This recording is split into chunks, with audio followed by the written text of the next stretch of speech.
안녕하세요. 제가 아이들 교육 때문에 외국에 나갔다 온 사이에 한국은 좀 많은 게 달라져 있더라고요.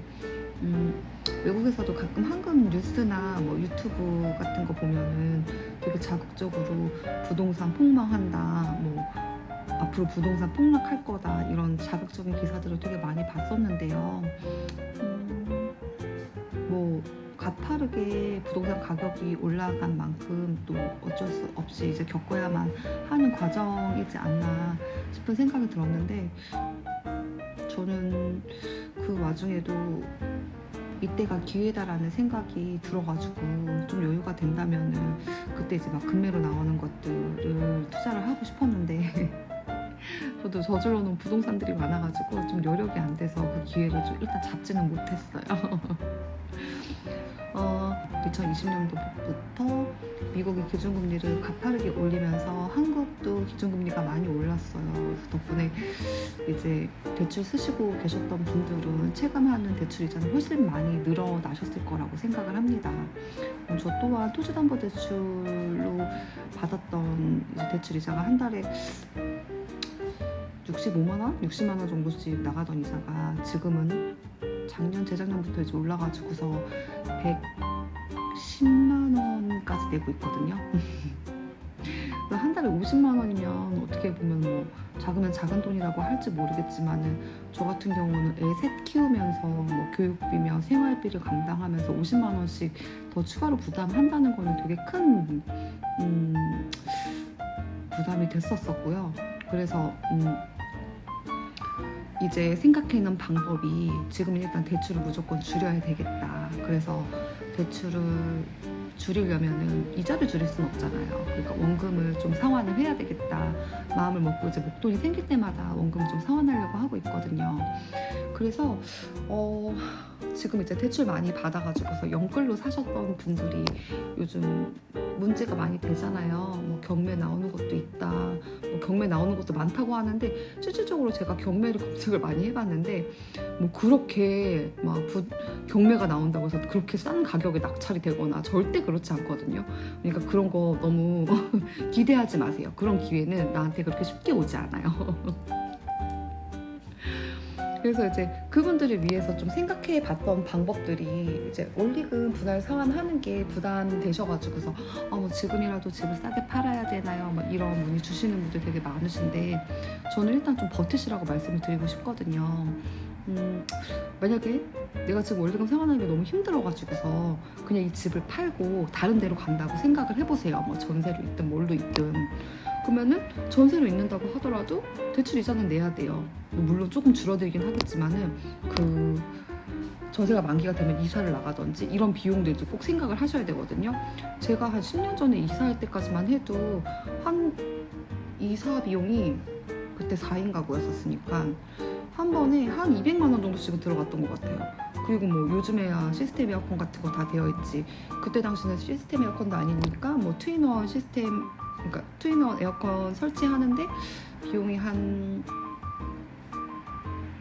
마지막에 낸 거는 45만 원까지 제가 냈던 것 같아요. 45만 원까지. 그러면은 뭐 중개 수수료 뭐 이런 거 생각하면 그것만 해도 한 500만 원 돈이에요. 한 번 이사하면은 이사 비용만 한 500만 원 깨진다고 생각을 해야 돼요. 그러면 월세를 들어간다고 한번 생각을 해보세요. 그럼 월세도 대출이자 나가는 거랑 똑같아요. 근데 그 금액을 은행에 주느냐 집주인한테 주느냐, 이런 차이 아니겠어요? 그래서 이제 월세 내실 돈으로 대출 이자랑 원금이랑 이제 상환하고 계시는 거라고 조금 생각을 하시고, 이제 매매한 집 팔지 마시고 조금 버텨주셨으면 좋겠다, 버텨보셨으면 좋겠다라는 생각이 들더라고요. 그리고 그렇게 내가 원금을 상환했던 돈은 뭐 다른 사람 주는 게 아니라 결국에 원금 상환했던 거는 내가 적금 넣은 거랑 똑같은 효과가 생기는 거거든요. 원금 상환했던 돈은 나중에 필요할 때 다시 대출을 빼서 쓸 수 있는 돈이에요. 그러니까 원금 상환하는 돈을 뭐 이자처럼 비용으로 낸다고 생각하지 마시고, 댓글 하신 분들 너무 걱정하지 마시고 좀 그렇게 잘 버텨보셨으면 좋겠다라는 생각이 들고요. 그리고 이제 저의 경험담을 한 가지 말씀드리자고 하면은 제가 한 2008년, 2007년도 미국에 이제 서브프라임 모기지론 터졌을 때 막 부동산 가격 갑자기 막 많이 떨어지고 했었잖아요. 그때 화곡동 부동산을 막차를 탄 적이 있었어요. 그때 제가 나이가 25살이었는데 그때 당시 부동산 가격이 한 번 빠졌는데 아 여기가 이제 바닥이다 생각을 하고서 이제 들어간 게 화곡동 빌라였었어요. 그때는 뭐 500만 원만 있으면은 집을 살 수 있다는 얘기에 혹해가지고 집을 보지도 않고 그냥 매매 계약을 했던 것 같아요. 거기가 화곡 본동에 있는 이제 빌라였었는데 완전 나중에 이제 잔금 치르고 가보니까 막 언덕에 막 그런 언덕이 없더라고요. 화곡 터널 있는 데 있잖아요. 거기였었어요. 근데 그때 당시에 이제 매매 가격이 1억 3,500이었었고 그리고 전용 면적이 한 13평 정도 방 3개에 거실 겸 주방 있는 집이었었거든요. 근데 이제 거기 임대차가 1,000에 45만 원 정도씩 이제 월세가 계속 나오고 있었고 그걸 이제 매매를 하면서 1억 2천을 농협에서 대출을 받았는데 그때 당시에는 금리가 되게 높을 때여가지고서 한 6% 정도 나왔었나? 그래서 나는 월세를 45만 원씩 받는데 대출 이자는 한 60만 원 정도씩 냈던 것 같아요. 그럼 15만 원씩 내도 뱉어내야 되잖아요. 그렇게 그거 대출을 받아가지고서 월세 받는 거 가지고서 대출 이자를 제가 감당을 하다가 목돈이 생길 때마다 계속 그거 대출을 갚았어요. 대출을 갚으면서 나중에는 이제 월세도 올리고 그리고 대출금 계속 상환을 하다 보니까 내가 월세를 받아가지고 남는 돈이 훨씬 많아지는 거예요. 그래서 마지막에는 이제 대출을 계속 싼 데로 갈아탄 거죠. 뭐 처음에 농협에서 6% 하다가 뭐 어디 은행에서 몇 프로 해준다면 거기를 또 갈아타고 중고상환 수수료 없을 때쯤 되면 3년에 한 번씩 갈아탔던 것 같아요. 그리고 세입자들은 2년에 한 번씩은 아니고 그냥 연장해서 살면 한 5% 정도씩 올리면서 그렇게 계속 공실은 다행히도 이제 공실은 안 생겨가지고서 그렇게 월세를 계속 올릴 수 있었거든요. 그때는 부동산이 이제 너무 불황이어가지고서 되게 힘들게 산 부동산 가격이 막 뚝뚝 떨어지고 이제 결혼할 때가 되는데 신혼부부 전세자금 대출을 받아야 되는데 그 조그만 집 하나가 내 명의로 돼 있다는 이유로 신혼부부 전세자금 대출도 안 되는 거예요. 그래가지고 가족들한테 구박을 엄청 받았었어요. 뭐 이런 혜택들, 뭐 신혼부부 전세자금 대출, 뭐 무주택자 소득공제 혜택 이런 것도 안 되고 뭐 이런저런 혜택도 못 받고 그런 집을 왜 샀냐부터 시작해가지고서 구박을 많이 받았었는데 지금도 이제 그때 생각하면 눈물 날 것 같은데 그 집은 저 인생에 이제 처음으로 내 힘으로 산 내 첫 집이었었거든요. 그리고 이제 제가 돈 생기는 대로 다 계속 이제 거기에 대출 상환을 했을 거 아니에요. 그래서 저는 그 집이 내 청춘을 바친 집이라고까지 표현을 했었거든요. 그래서 그 집값이 아무리 떨어져서 빵원이 된다고 해도 나 그 집을 포기할 수 없다 막 이러면서 가족들 앞에서 울면서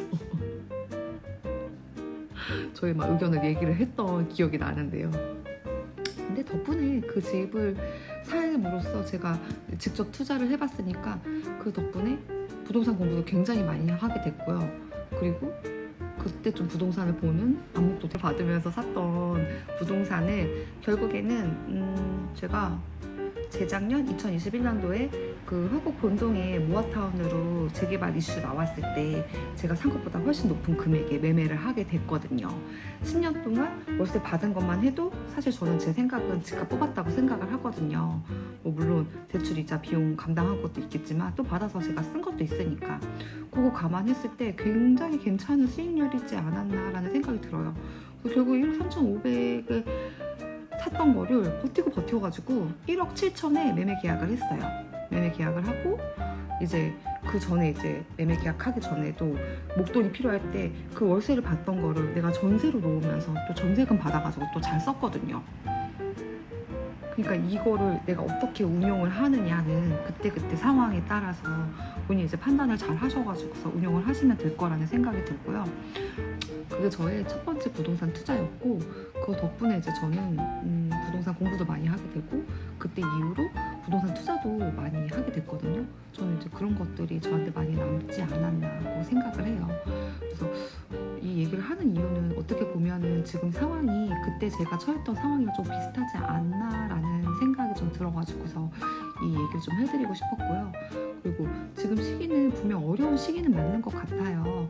뭐 내년 정도면은, 그러니까 내년이 아니라 올 뭐 하반기 정도 되면은 미국에서 금리를 한 3번 정도 인하를 한다고 하는데, 그것들이 이제 우리가 체감하기까지는 뭐 한 내년은 넘어야지 그게 그 금리를 떨어뜨리는 게 체감이 되지 않을까라는 생각이 들거든요.